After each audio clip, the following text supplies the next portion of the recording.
I'm ready to start working on my daughter's volleyball net. I've got this 3/4 inch PVC pipe that I plan to drive into the ground, and I think what I'm going to do is I'm going to go ahead and cut it in half, and then I'll take my miter saw and 45 one end of each half so that I can more easily drive it into the ground. I was just working away and I reached up to turn the camera off and realized I never turned it on. So let me catch you guys up to where I'm at. I took my 5-foot piece of pipe and I cut it in half, roughly 30 inches. And then I 45'd one end of the pipe. This will make it a little easier for me to drive these into the ground. And then I'll just cut this top section off so that it's below the level of the grass and I can run my mower right over it without having to worry about the blade hitting the top of these. I've decided to drive them first before I cut them off. That way if I damage these ends, I'm not going to be all that worried about it. I'll just cut it off below the damaged area. I decided to put the volleyball net up over here on the side of the yard. And the reason why is the ground is a little more level.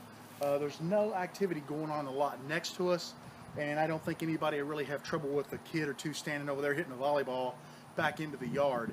If they do, I'll move it, but that side of the yard, let me show you, slopes off pretty hard, and you can see how it slopes down that way. And the kids had a lot of problem. I was worried about them stepping in that ditch and twisting or breaking an ankle. So we're going to put it over here for now. I've got a pry bar here. This ground is incredibly hard. I'm going to drive this pry bar into the ground as far as I can and kind of wiggle it around to sort of loosen up the area, and then I'll come back and put this larger 3/4 inch pipe in that hole. We've got a little problem with the net. As you can see, it's got a little push button here, and if you look inside the one I've taken apart, it goes all the way through, so I can't feed the pipe up through there with that little adapter in there. So what I think I'm going to do is probably go ahead, feed the bottom one on, shoot a screw through the bottom pipe through this hole to lock it to the pipe, and then I'll slide the top one down on there. I'll let it hit the screw, you know, from the top. As it slides down from the top, it'll hit the screw because it slides inside of this one, and that'll stop it. So I'm going to go get my drill and some screws, and I've got the pole stuck in the ground. I'll just slide the bottom piece onto the pole, get my hole drilled, then we'll put the rest on there and figure out our distance then. Here's where it's going to get a little dicey. I've got to get the center section of the pipe on. I'll go ahead and remove this little metal clip. That's not going to be a problem. The trouble is going to be the top section because there are some hooks in it. I'm not sure how I'm going to address those just yet, but as we figure that out, I'll be sure to let you know. I've got the second section slipped onto the pipe, and I think what I'm going to do, it actually has a hole right here. I think I'm going to take another one of those sheet metal screws and just shoot one in there. I'm not going to make it tight, but I'm just going to put it in there, just snug it up enough to hold it. The next problem we're going to face is with the top section of the post. It does have a cap on it, which means I'm going to have to cut my metal pipe or my conduit. That's not going to be a problem. I just need to make sure that it will slide on here because you can't see them in the camera, but these little eyelets that are run through here, and there's a couple that string comes through, they may not allow me to get the pipe up into here. And I need those because those hooks are what I tie onto to be able to brace this with the stakes. You know, there's two strings, one down each side and a stake on each side. So we may be coming up with a plan B on these. Let's see what we got. I basically just untied the string and removed the ball, and these are just some little rubber grommets. They peel right out.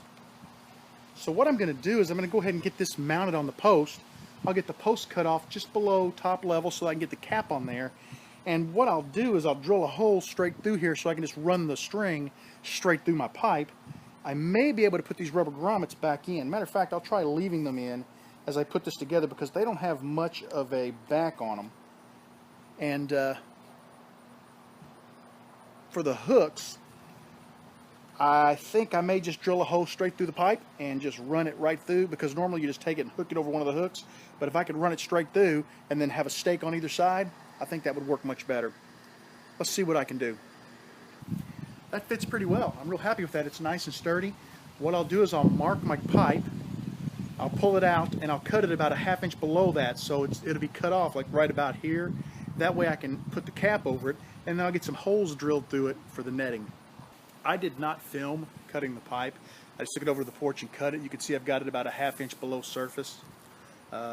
Looking good on the grommet here. I'm gonna get a hole drilled straight through here, and then I'll get a hole drilled straight through the pipe where the string normally attaches to give the pipe some tension. So I'm gonna get my drill, get a nice bit, and I'll be back to get those holes drilled. Got my drill, and I've got a bit here. It's 11/64 of an inch. That should be plenty big enough to let me fish that string through. So I'm going to go over there and drill a couple of holes straight through the pipe. I've got one side complete. Let me show you what I did. I drove the pipe into the ground, and I've got the conduit inside that pipe.